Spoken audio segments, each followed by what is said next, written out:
Welcome back to the GSMC Baseball Podcast brought to you by the GSMC Sports Network. I'm your host, Sam Menzie, and we have a great show for you today.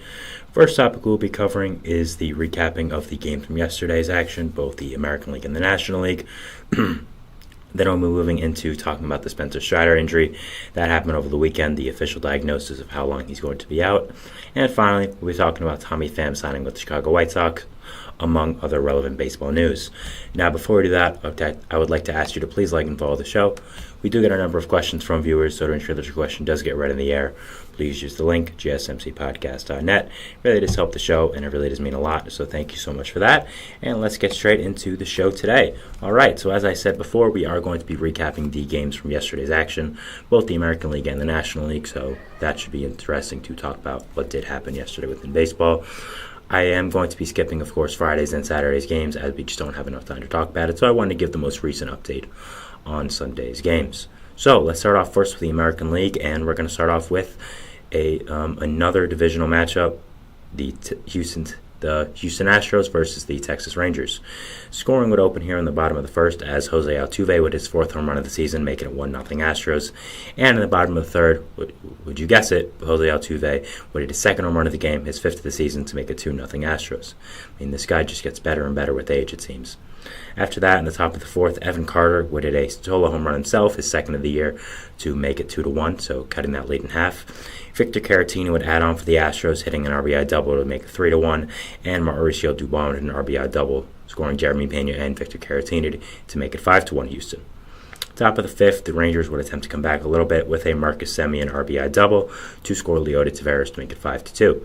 Then after that, Chas McCormick with an RBI double to answer back for the Astros to make it 7-3. And Victor Caratini would add on as well with an RBI groundout to make it 8-2. Marcus Semien would hit a home run to make it 8-5, scoring Wyatt Langford and Jonah Heim, but it would be no match for what the Astros would have in store, and they would end up losing. The Rangers would end up losing that game 8-5 to the Astros. So nice divisional matchup here. Nice job by the Astros to beat this good Rangers team. They almost gave it up at the end, like their bullpen always has, but at the same time, they still won, so you can't be mad. For the Rangers, they did have Nate Eovaldi on the mound, who went 6 innings, 5 earned runs, 2 walks, 3 strikeouts, 2 home runs. Not a good start, but Astros offense is really good, so we'll give him a little bit of a pass, but he's still been really good, so I'm not going to take it with too much. So, yeah. For the Astros, it is Christian Javier on the mound. 7 innings pitched, 5 hits, 2 1 runs, 2 walks, 5 strikeouts, and a homer. So a really strong start by him, going 7 innings, giving up only 2 against a really great offense in Texas. Is a really, really great job by him to control this offense. And, just a great overall outing by Christian Javier, one they needed now with all the pitching injuries they have had. Sorry about this. This has happened a lot now recently with the lights going off. It should be back in around in a minute or so.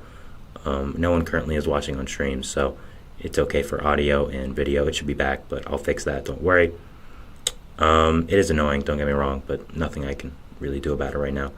For the Angels and the Red Sox, this game would open up scoring in the bottom of the first with Tyler O'Neill's MLB leading 7th home run of the year, making it 1-0 Boston in the bottom of the first, of course. And Tristan Casas would also hit a solo home run to make it 2-0 Boston. In the top of the second, Brandon Drury would answer back with a solo home run of his own, making it 2-1. Top of the third, Luis Rengifo would ground into a force out to make it 2-2. And Pablo Reyes, tying up the game, of course, for the Angels. Then in the bottom of the fifth, Pablo Reyes would hit a RBI double to make it 3-2. Bottom of the sixth, Masataka Yoshida would hit a 2-run home run to make it 5-2 Boston, so a great job at this offense. And in the top of the eighth, the Angels would attempt to come back a little bit with a Taylor Ward RBI groundout to make it 5-3, and then Anthony Rendon sac fly to make it 5-4, but unfortunately there would be no comeback in store as they would end up losing 5-4. So Red Sox continue their strong streak. For the Angels, they would have Tyler Anderson on the mound, who went 4 1/3 innings pitched, 4 hits, 3 earned runs, 3 walks, 4 strikeouts, and 2 home runs. Sorry, I'll be back in a second. Sorry about the technical difficulties again.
There, you can hear me now. This is just going great right now.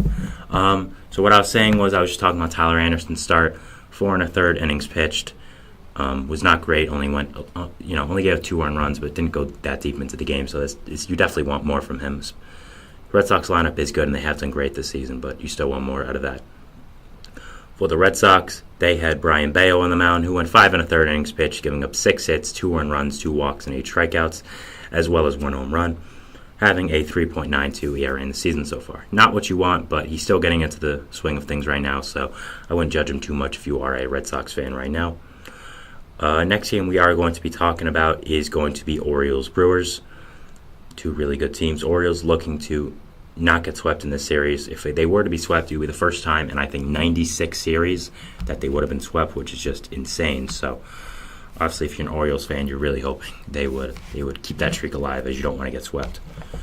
So, in the top of the first, William Contreras would open up the scoring for the Brewers, hitting his 4th home run of the season, making it 1-0. In the bottom of the first, Ryan O'Hearn would hit a RBI single to score Gunnar Henderson to make it tie up the game at 1 for Baltimore.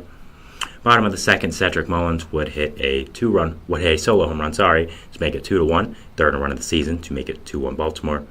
Sal Frelick would be caught stealing second base, but Blake Perkins would score on it to make it 2-2. Bottom of the third, Ryan O'Hearn would hit his 2nd home run of the year, a solo shot, to make it 3-2 Baltimore. And the top of the 4th, Bryce Terang would hit a RBI single to make it 3-3 after a throwing error by Corbin Burns. Top of the 7th, Blake Perkins would break up the tie with a solo shot to make it 4-3 Milwaukee.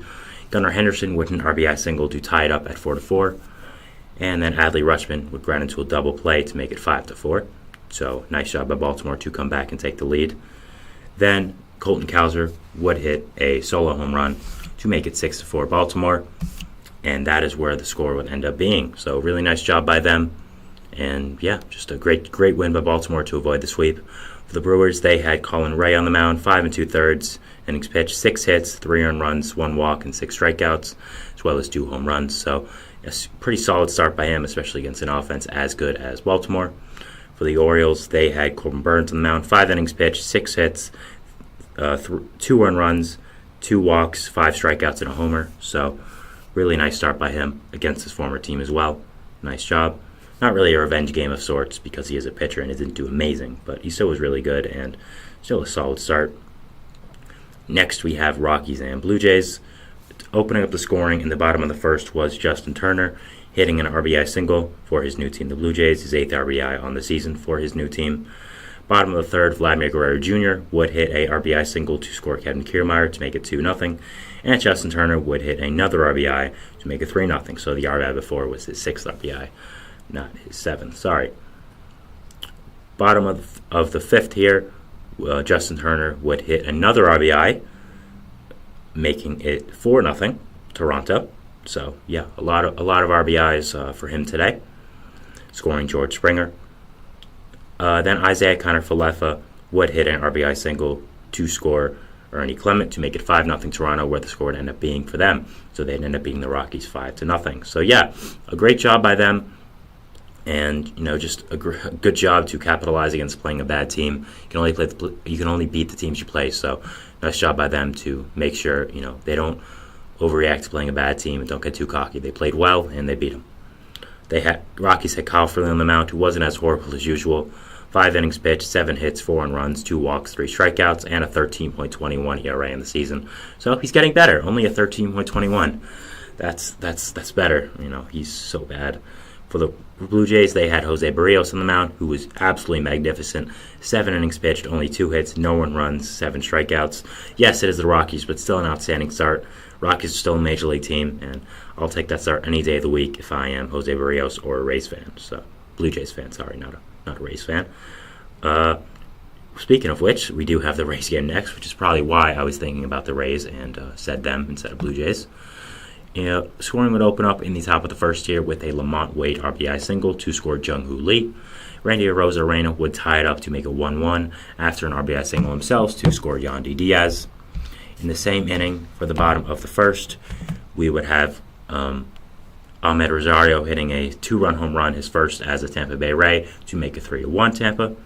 Isaac Paredes would hit an RBI single to make it 4-1, and then Rene Pinto would put the hammer down with a 3-run home run, scoring Curtis Mead and Nico Goodrum, his first of the season, to make it 7-1 Tampa. Top of the sixth, Jorge Soler would hit an RBI single to make it 7-2, but Rene Pinto would answer right back with his second home run of the year, his second of the day, to make it 8-2. Mike Conforto with his fourth home run of the season to make it 8-3. But Isaac Paredes would answer right back with a home run to make it 9-3. So it seems like every time the Giants get something going, the Rays answer right back.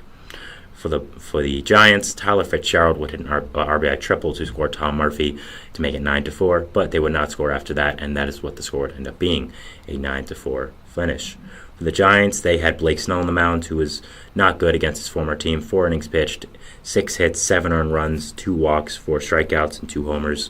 Not what they want from him so far. He's still getting used to the Bay Area, still getting used to being a San Francisco Giant in his new team, as well as the catching partners, I'm assuming. So I wouldn't put too much stock into this right now, but you definitely want to see him pick it up soon, as the Giants are 6-10, and it's kind of getting later and later into the season already, so you want to pick up your record, obviously. The Rays had Sean Armstrong on the mound. He only went 2 innings as he was the opener, giving up 2 hits and 1 earned run, so fine for an opener. Not really anything else you can ask. Tyler Alexander, who was the guy after him, who was the main bulk guy, went 6 innings pitched, 6 hits, 2 earned runs, a walk, and 4 strikeouts, as well as a homer. So, it was a good start by him, and good job. Next game we are talking about is going to be Tigers-Twins. For the opening up the scoring in the top of the second was the Twins, who would make it 2-0 with a Ryan Jeffers RBI single, scoring Riley Green and Carlos Santana. But top of the fourth, Christian Vasquez, the other catcher for Minnesota, would hit a solo home run to make it 3-0. So really great job by the Twins to capitalize on being this good of an offense and score early in this game. Javi Baez in the bottom of the eighth with his first home run of the season, making it 3-1.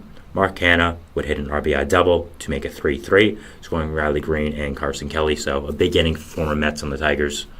And finally, the house would come down with a Spencer Torkelson RBI single to score Mark Hanna to make it 4-3 Detroit, capping off the comeback and winning the game for the Tigers.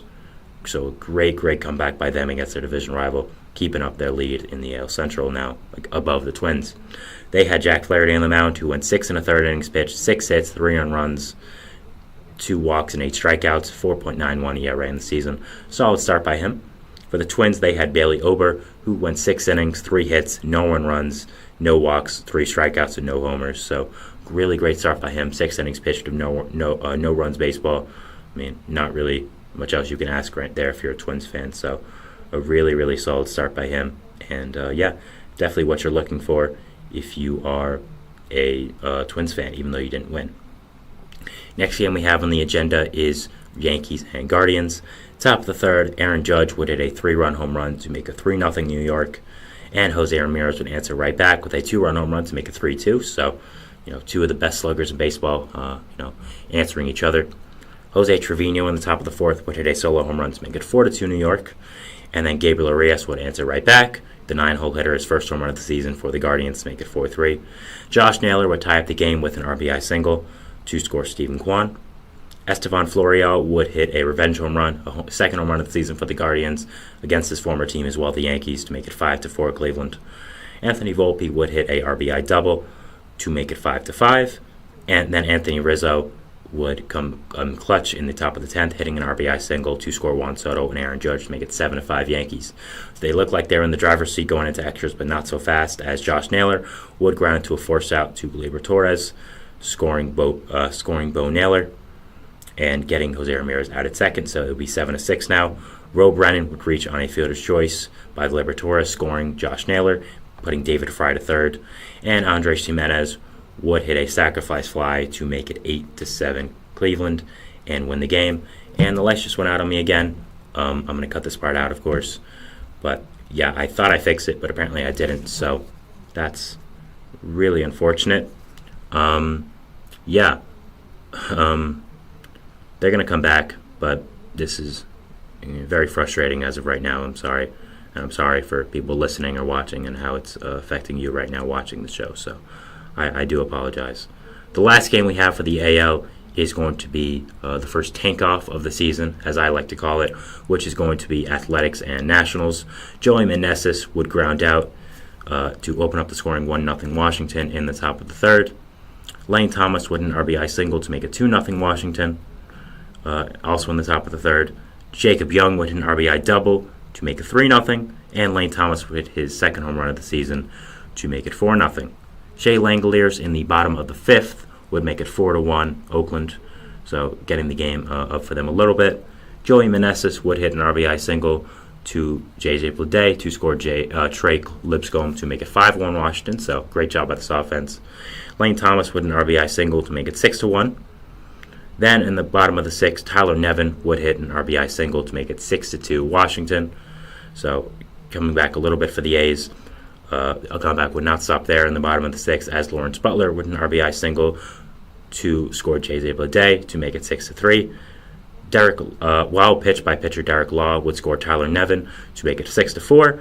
Dariel Hernandez, I apologize, I'm pronouncing that name wrong, new rookie for Oakland, make it 6-5. And Abraham Toro with the big blow to make it 7-6 Oakland, to hitting an RBI single to give Oakland the lead. For the Nationals, they had Trevor Williams on the mound, who was okay, going 5 1/3, 6 hits, 3 earned runs, 1 walk, and 7 strikeouts. A good start, but of course it's the A's, so you want to do a little better than that. For Oakland, they had Alex Wood, who went 4 1/3 innings pitched, 7 hits, 4 earned runs, 4 walks, 4 strikeouts. It was not a great start against Oakland, of course, and definitely not overall a great season for them. So yeah, that's the end of our first segment. I apologize for how long it was because of the technical difficulties, and I apologize now about the lights. I promise you I am trying to fix this. We're going to move into our second segment now, which is talking about the NL games of yesterday. So yeah, we'll see you after that, and we'll see you after the break. Thank you, and bye. I feel like I'm losing my mind. Is everybody in the world blind? Please, Lord, give me a sign, a sign. I feel like I'm losing my mind. Is everybody in the world blind? Please, Lord, give me a sign, a sign. I wanna be the greatest. Everybody on the fake shit. I look around and feel like everybody is the fakest. I make this every day and I'm impatient, hoping one day I blow up from the basement. Statement, the top is so vacant. I don't hear shit that I think is amazing. Waiting for my day when I'm playing sold out shows for 1,000 faces. Hey, give me that crown, get in my way and to be put down. It ain't your place, all this my town. If I want that shit, then I'll get it right now. I'm losing it, the noose it fits. I'm losing shit, a stupid myth. You choose to live or choose to dip. You choose to fight or lose your grip and lose a gift. I feel like I'm losing my mind. Is everybody in the world blind? Please, Lord, give me a sign, a sign. I feel like I'm losing my mind. Is everybody in the world blind?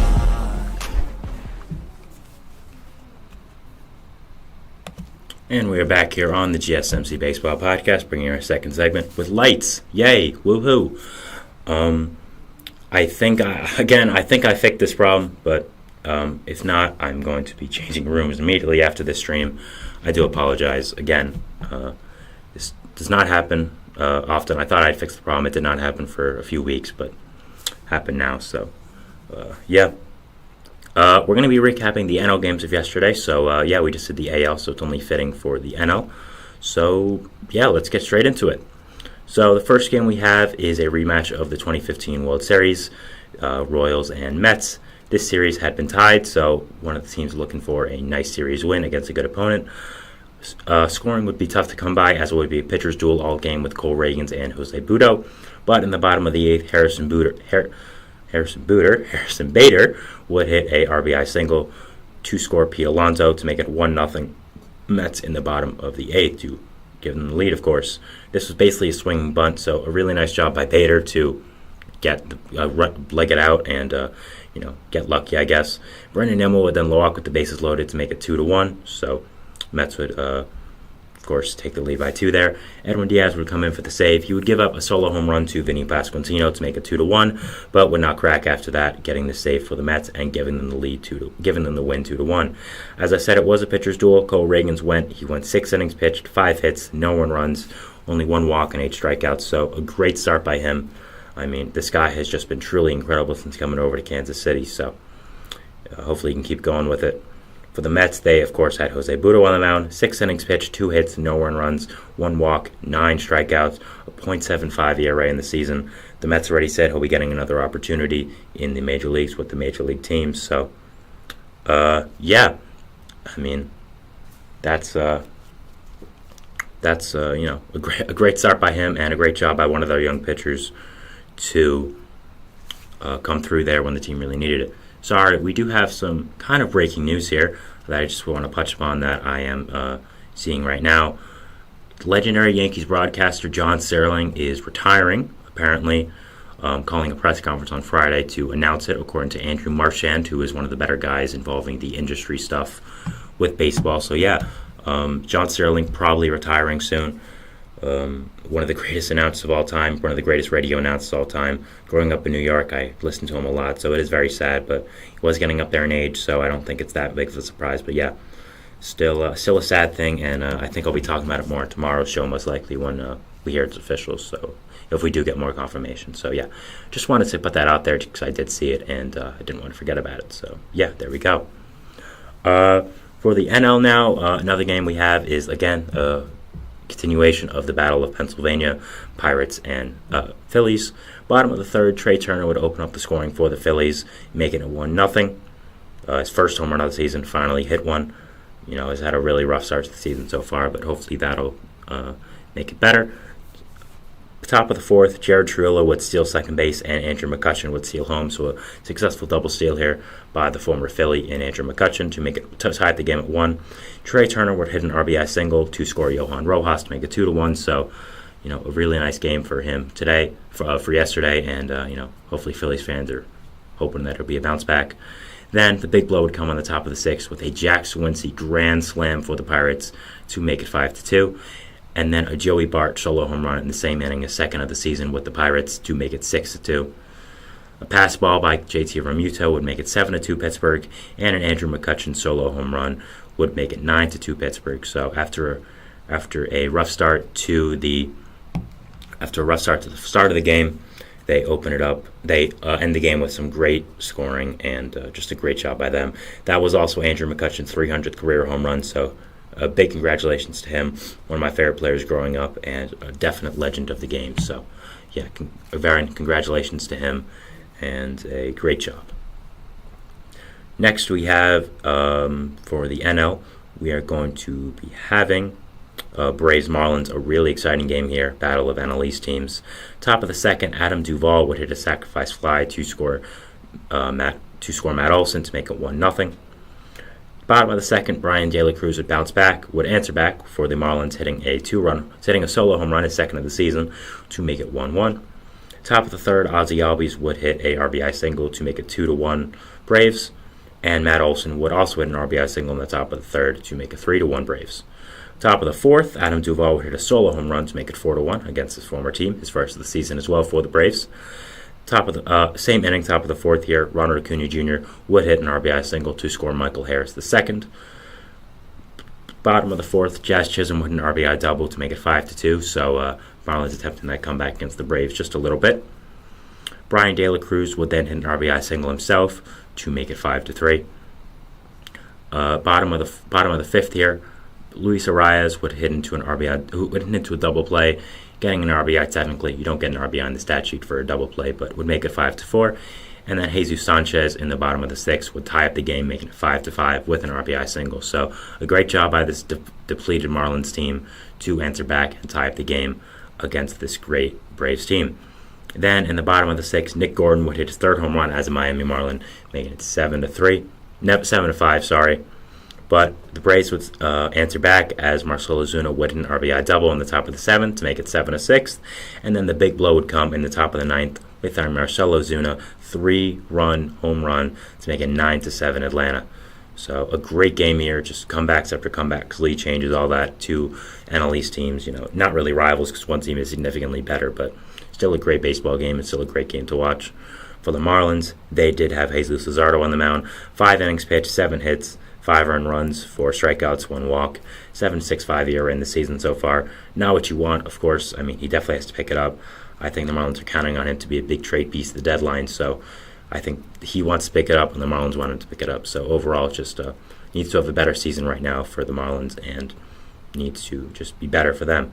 For the Braves, they had on the mound Charlie Morton, who went 5 2/3, giving up 7 hits, 6 earned runs, 8 strikeouts, 1 walk. So the strikeouts were good, but the earned runs were not. So, yeah, not a good start for the Braves here. Not a good start for Morton. Not what you want.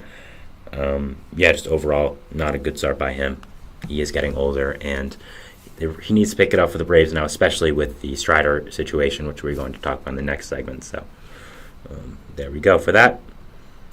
The next game we have on the agenda is going to be Reds and White Sox, a battle of two central teams. Top of the third here, we had Christian Encarnacion Strand opening up the scoring with his second home run of the year to make it 2-0 Cincinnati, and Heimer Candelario would hit an RBI single to make it 4-0 Cincinnati. Dominic Fletcher would answer back a little bit in the bottom of the fourth with a RBI single himself to make it 4-1. Then Lenny Sosa would reach on a fielding error by Jake Fraley to make it 4-2. Top of the fifth, Nick Martini would continue his breakout season with a 2-run home run, his third of the year, to make it 6-2 Cincinnati. Then in the top of the seventh, he would do it again, hitting an RBI single to make it 7-2. Tyler Stevenson would an RBI double to make it 8-2 Cincinnati. And Christian Encarnacion Strand would hit an RBI single to make it 10-2 Cincinnati. So just an amazing job by this offense to come in clutch.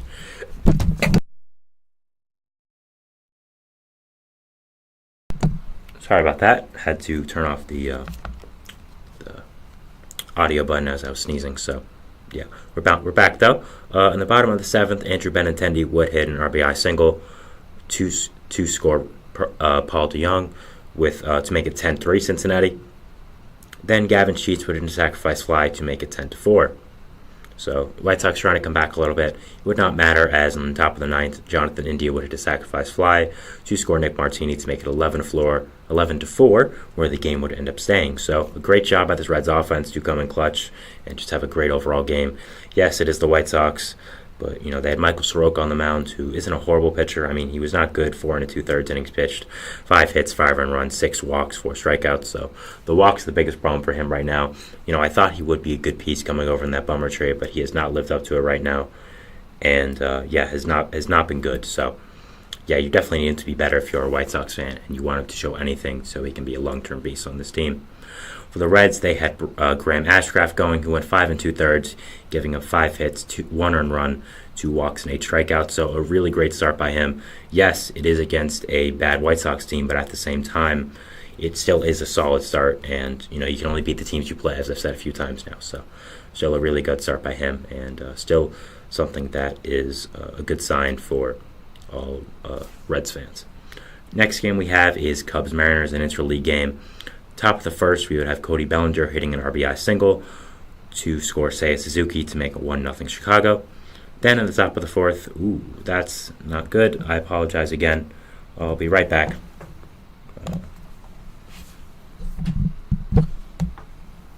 Nope, came right back this time. Okay. What are you going to do? Top of the fourth, Michael Busch would hit a 2-run home run, his 5th of the season for the Cubs. Just a great season so far by him. Just a great job. And then in the bottom of the sixth, Jorge Polanco, would hit a 2-run home run for the Mariners to make it 3-2, but nothing would end up coming with that, as they would end up losing the game 3-2 still. So the comeback would not be in full. For the Mariners, they had Luis Castillo on the mound, who went 6 innings pitched, 7 hits, 2 earned runs, no walks, and 9 strikeouts. So a nice bounce back start by him. It's been a really interesting start to the season for him. Not great whatsoever, so definitely a nice bounce back start by him against this good Cubs offense.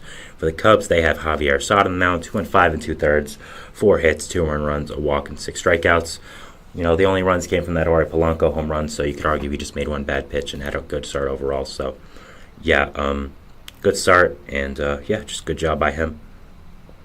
The next game we have on the agenda here is going to be Cardinals Diamondbacks. Bottom 5 here, we had Jace Peterson hitting a sacrifice fly to make it 1-0 Arizona. Then Jake McCarthy would hit an RBI double to make it 2-0 Arizona. keeping the scoring up for them.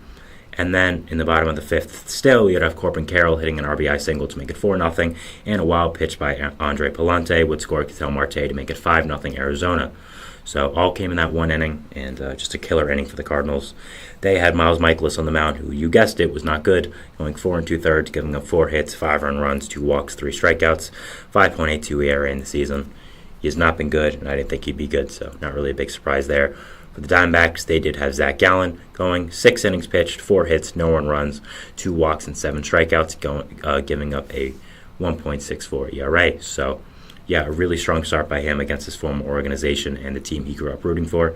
Zach Gallen grew up a Cardinals fan. So, great start by him, and amazing start to the season by him already. So, yeah, one of the best pitchers in baseball, showing why he is that. Next game we do have is Padres-Dodgers, another divisional matchup, of course, a rivalry in today's day and age. Manny Machado would hit a solo home run, his fourth of the season, to make it 1-0 against his former team. Bottom of the fourth, Will Smith would hit his RBI single to Jackson Merrill to make it 1-1. Then Max Muncy would hit a 2-run home run to make it 3-1. Los Angeles in the bottom of the fourth. Top 6, Luis Campusano would get one of the runs back, hitting into a ground ball, hitting into a double play with a ground ball, but getting a run on the board with it to make it 3-2. Then Jackson Merrill would hit an RBI single to tie up the game at 3-3. Then the big blow would come with Jurickson Profar hitting an RBI double to make it 6-3 San Diego against the rival Dodgers and the team that called him irrelevant. So, great job for answering back by him. For the Dodgers, they had James Paxton on the mound, who was decent, going 5 innings, giving up 3 hits, 3 earned runs, giving up 8 walks, which is crazy. 8 walks. I mean, yes, only 3 earned runs, but you do not want to give up 8 walks. So that was, insane. Looking at Paxton's WHIP now because of the walks, his WHIP now is 1.50, so definitely not what you want. And for the Padres, they did have Yu Darvish going, who went 5 innings, giving up 4 hits and 3 earned runs. So, not a horrible start, but only 5 innings. You definitely want him to go deeper into the game. So, yeah. All right, that was our second segment, talking about the NL games of yesterday. We'll be going into our third segment, which is going to be talking about Spencer Strider and his injury and being out for the year. So, we'll be talking about that, and I'll be giving my 2 cents on it. So, we're going to break, and we'll see you after that. So, thanks. Bye. Looking for your daily fix of sports talk without having to pay for it? GSMC Sports Network is available on YouTube. Just search GSMC Sports Network. Get your fix of daily sports talk shows on YouTube, absolutely free. NFL, college football, NBA, MLB, MMA, UFC, fantasy football, and so much more. GSMC Sports Network has shows running all day long, with new sports shows starting every 2 hours. Just like on your favorite cable sports channel, except GSMC Sports Network is absolutely free. Just search GSMC Sports Network on YouTube to catch one of your new favorite shows, like the GSMC College Football Podcast, Chip Shot Football Podcast, Hoops and Heels Women's Sports Podcast, GSMC Basketball Podcast, and so many more. Check it out for yourself. GSMC Sports Network, now available on YouTube absolutely free. Search GSMC Sports Network on YouTube right now.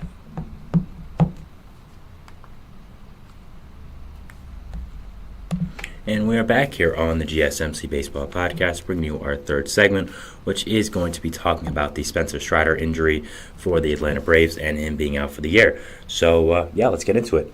So I did have a segment on this last week. I'm not sure which day, if it was Friday or Thursday, talking about just him getting injured. But we do know now the full extent of the injury and what is going to be going on with it in the timeline. So let's get into that.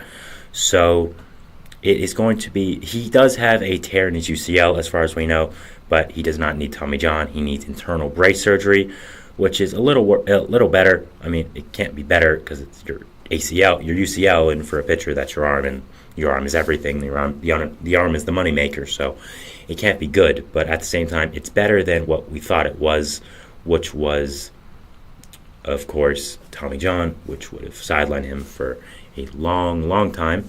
Now he's only there for a long time, not a long, long time. So the timeline for this is going to be 12 to 14 months, so he is obviously out for the year. I don't think there's any chance he comes back for the year at all, even if they make the World Series. I think there's a 0% chance, but we'll have to see about that.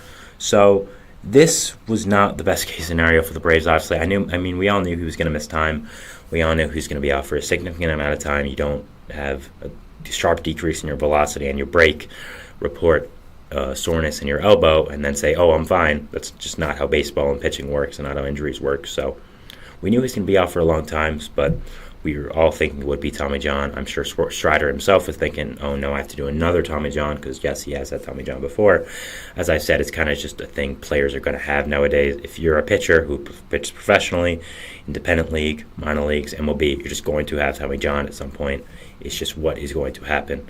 It's your line of work. And Tyler Glasnow today said he 100% thinks it's worth the risk to throw hard and risk Tommy John every single time. So pitchers obviously don't. Pitchers obviously know what they're getting themselves into, and they know what about that. So, yeah. But so he is going to be out 12 to 14 months, which is a significant amount of time. Obviously, he's going to be out all of this year, most likely a few weeks or so for next year.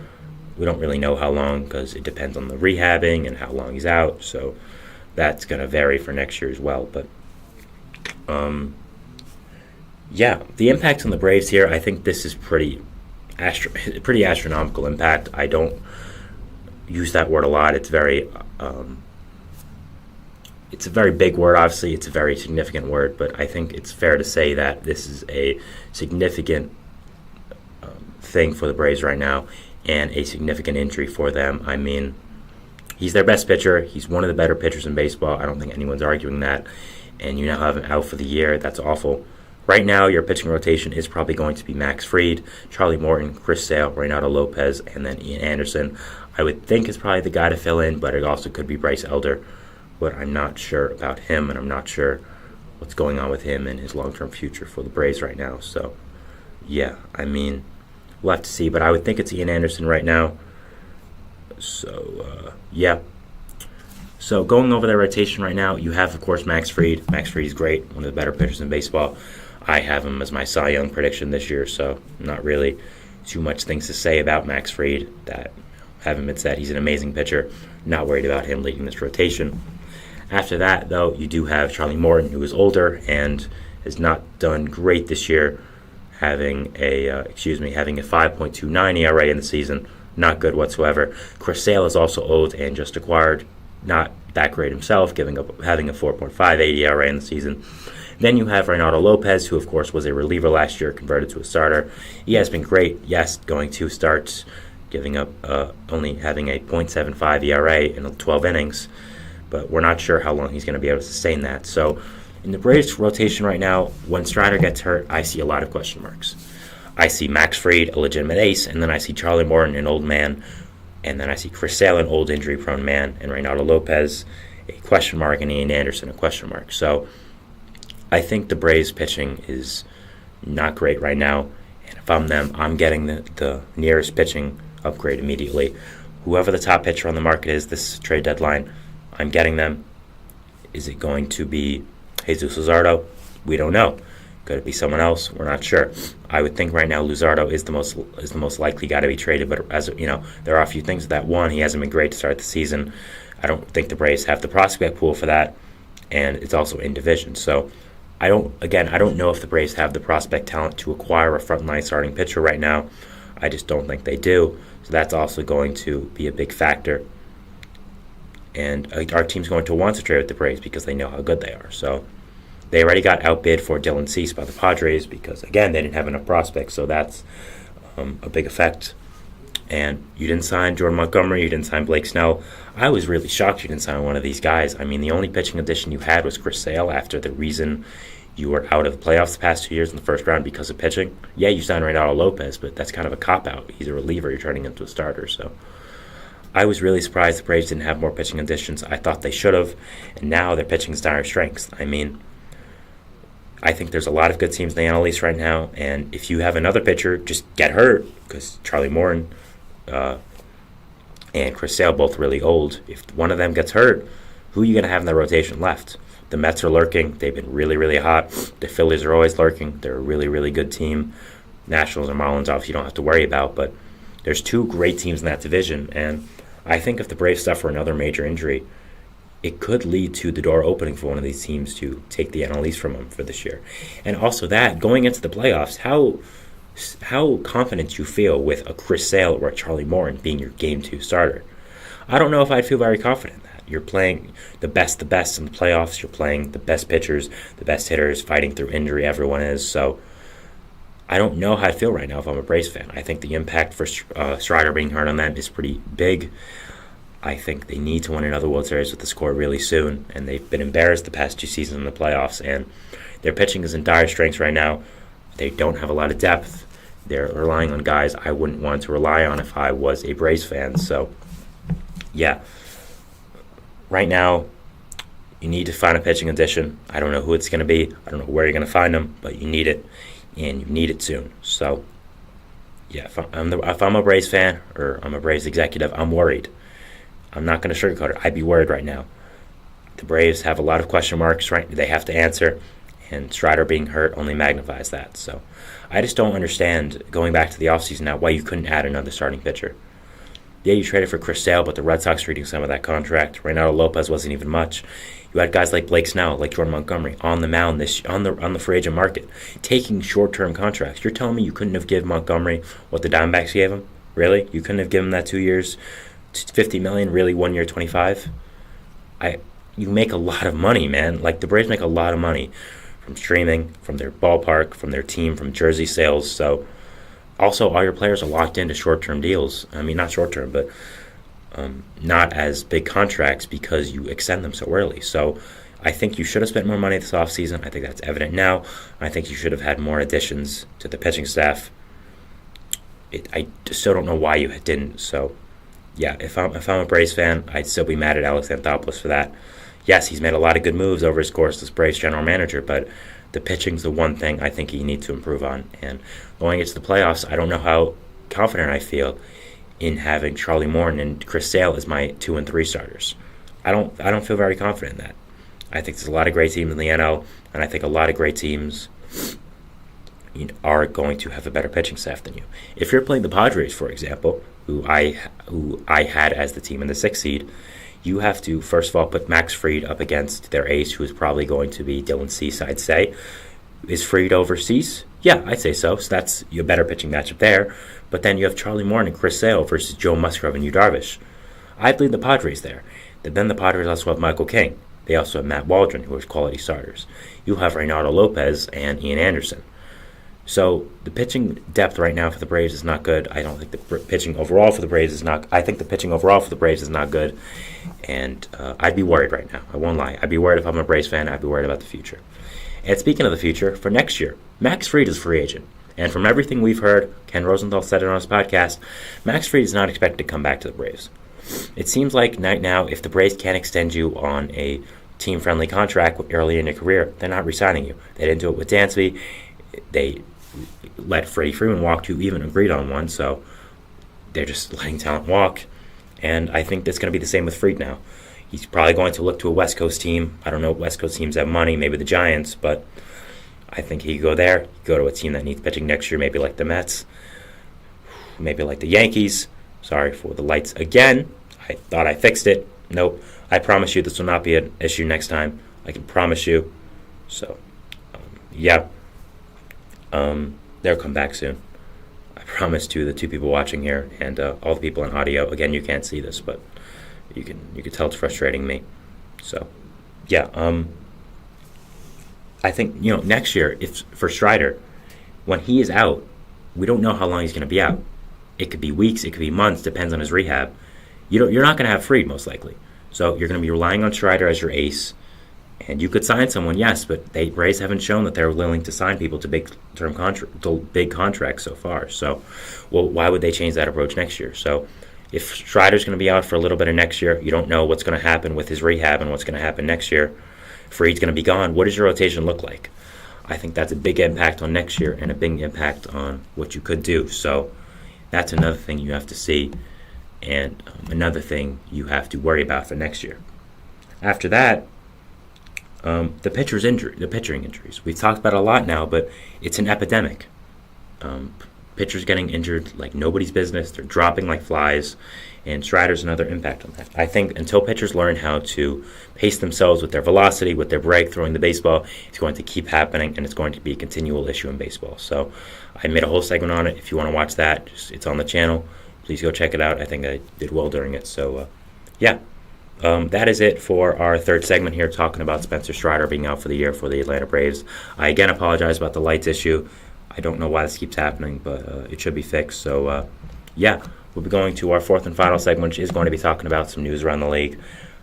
There was one main news story, which we'll talk about a little bit at the start and kind of be the forefront of that. But, yeah, just a lot of news and talking about that. So, thank you and bye. See you after that. Thanks.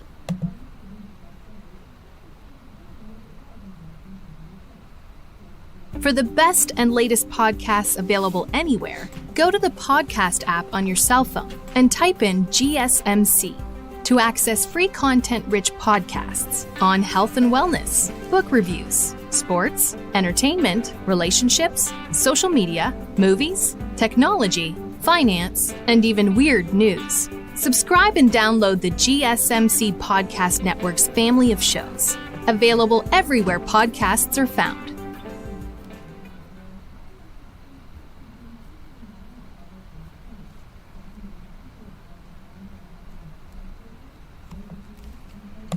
And we are back here on the GSMC Baseball Podcast, bringing you our fourth and final segment today, which is going to be talking about some news stories around the league.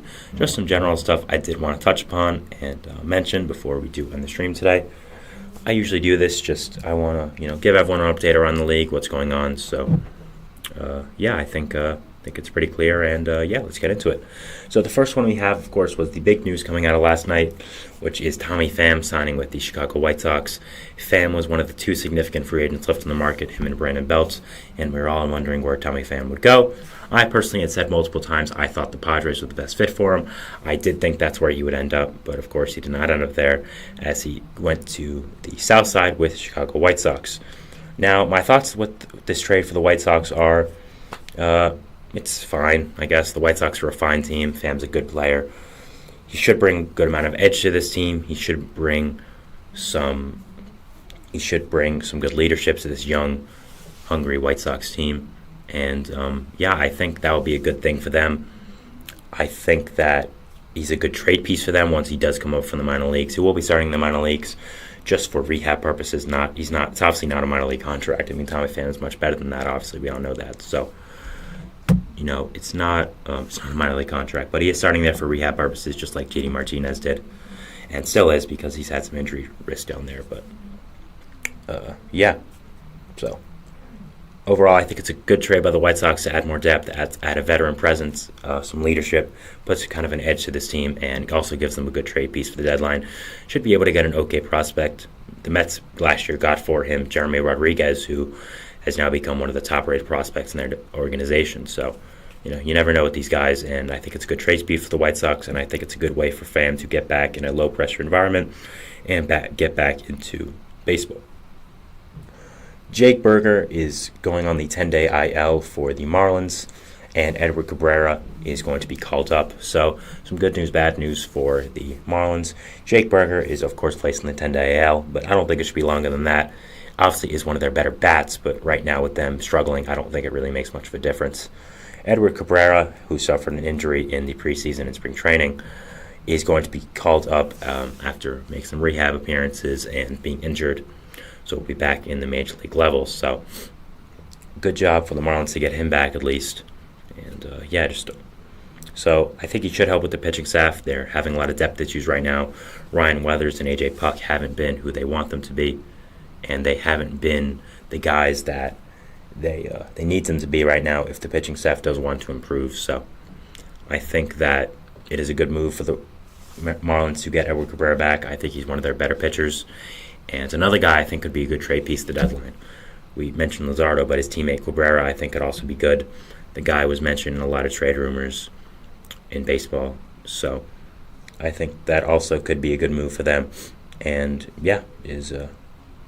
and we'll see if he does get traded. But overall, right now is a good, impactful addition to this Marlins team to get him back on the field and get him back to be a significant impact for this team. Nick Nastrini was called up by the Chicago White Sox, so more White Sox news, of course, adding on to the Tommy Pham thing. So one of the top prospects in our organization was acquired in the Lance Lynn trade last year. A guy I really like. I think his stuff's really good. I think the way he pitches is pretty good as well. So I'm excited to watch him with his White Sox debut. I think another good young addition to this White Sox team. They're not good right now, but I think in a few years they're going to be really good. We said that about the White Sox a few years ago, and they were good only for a few years, and they hired Tony La Russa, and it went under. But hopefully this time it's legit, and I'm hoping that Nastrini is going to be a significant piece of this White Sox team and is going to be really, really good. So, yeah, that's all I'm hoping right now, and I think he's a really good player, and I'm excited to watch him for the White Sox and excited to see what he does end up doing for them. So, yeah, good job by them to call him up, get another young piece of this team, add some more excitement. I mean, the White Sox fans obviously want it. They don't have much to talk about right now and cheer on. So, yeah, good job for them, and hopefully Nastrini is good. The Brewers claimed Corbin Martin off waivers from the Arizona Diamondbacks. Martin, a former top prospect, was acquired by the Diamondbacks in the Zach Greinke trade a long time ago. Was on waivers after he failed to make the MLB team and just was not great in the minor leagues. So I think it's a fine addition to the Brewers organization, just a fine piece of depth. They're good at these depth pieces, and they've been good at converting former top prospects to be decent players in the MLB level, and they could potentially do that with Corbin Martin if they do see something with him. I think more likely it's just a depth move and a pitching move overall to improve their depth at that position. So, yeah. Fine claim by them, and I think should improve their depth going into the season. The Cubs signed Julio Teheran to a one-year contract going, after he hit free agency. So yesterday was a big day for former Mets going to Chicago, as Tommy Pham went to the White Sox and Julio Teheran signed with the Cubs. So for Teheran, he just got released by the Orioles, picked up by the Mets, made one mediocre start there, then got released by them. So it's actually looking for a home for this year. He thinks the Cubs can be that team and can be the place for him. I think they need a little bit more pitching depth. I think this is a good move. Maybe a long relief role out of the bullpen. I doubt he makes consistent starts, but could be a spot starter if someone does get hurt. So I think it was a good move by the Cubs to bring Teheran in. I think he still has some stuff left in the tank. He wasn't great with the Mets start, but he was good for the first few innings, then everything kind of unraveled in one inning. So I think could be a good addition for the right team. I think the Cubs could be the right team, and we'll definitely see what happens with him for this year and what does happen with him signing with the Cubs and what his role does end up being. So I think it's a good signing by them, a good depth move by them, and yeah. The Rangers called up Cole Winn to make his MLB debut. Cole, of course, was a former top prospect in baseball, kind of fizzled out over the last few years, but is still a quality pitcher and still a quality prospect, a guy I still think people should have eyes on. They placed Cody Bradford on the IL, which made him come up, so I'll be definitely be watching this start, seeing what does happen with him and his MLB debut and his first start, so how he does perform. So definitely really excited to watch that. Hopefully he can make a name for himself after kind of falling out of luck with these prospect makers. So I think that's what the Rangers are really hoping for, just a good quality start, bring good depth to them. So I think that's really all they need right now. Next, going back to the Cubs, I missed this one. I apologize. They are calling up Alexander Canario from AAA to go to the MLB roster, of course. We don't really know what the additional move is to get him up, to open up a roster spot. It has been theorized by some Cubs insiders that Seiya Suzuki could be hurt. They think he pulled a hamstring running to first base, so that would not be a good move for the Cubs, of course, getting Suzuki hurt. But Canario is a former top prospect, was acquired in the Chris Bryant trade to the Giants. I think he has a lot of potential in him. I think he's a really good athlete, swings the bat nice, so I'm interested to see what happens with him if he gets a full opportunity at the major league level. I think he'd be really, really good, and just overall excited to watch him and excited to see how he does play. So, yeah, interested to see what his role does end up being for the Chicago Cubs, and now that he is called up for them. Next move we have is Mark Gonzalez. He has been placed on the 15-day IL for the Pittsburgh Pirates. Now, this is not good for Pirates fans, obviously, as Gonzalez was one of their better pitchers. He was a guy that I kind of crapped on the move for the Pirates. I was like, okay, this isn't a good move. You want to be good? Well, we need to get better additions than him, Bailey Falter, and Martin Perez. But at the same time, of course, he was still a big piece for you guys, and he was still, of course, he's been really good, is what I'm trying to say. I didn't think he'd be good for the Pirates, but he has been really good, and he started the season off well, putting together some really quality starts for them. So, yeah, not a great sign there. Of course, you don't want to see this happen, but I don't think he should be in the IL for too long. I don't think it's a significant injury. It seems just to be more of something that he has to deal with right now, and he'll be back relatively soon. So, yeah.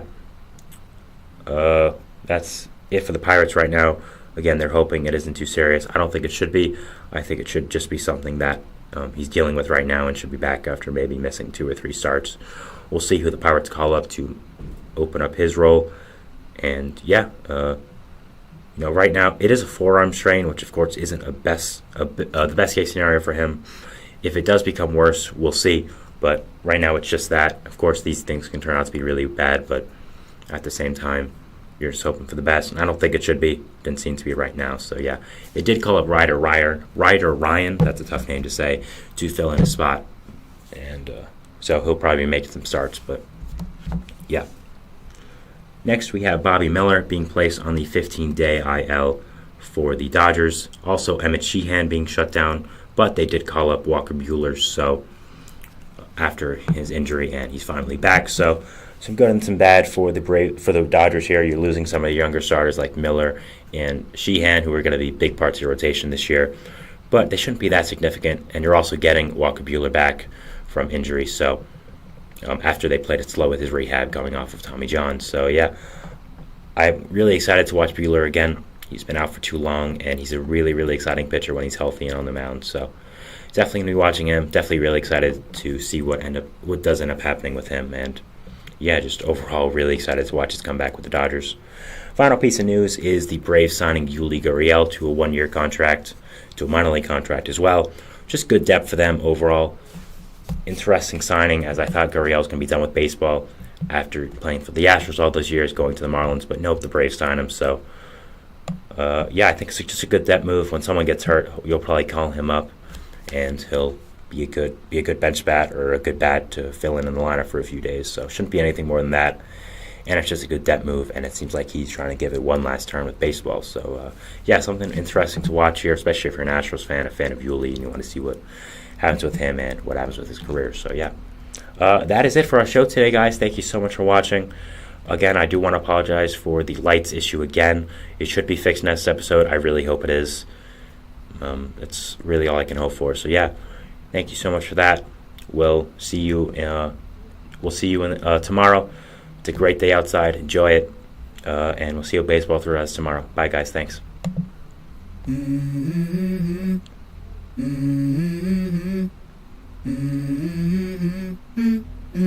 Let's go.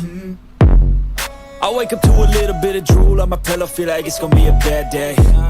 Yeah, I'm tired of shit, and the coffee ain't hit yet, damn, ain't that great.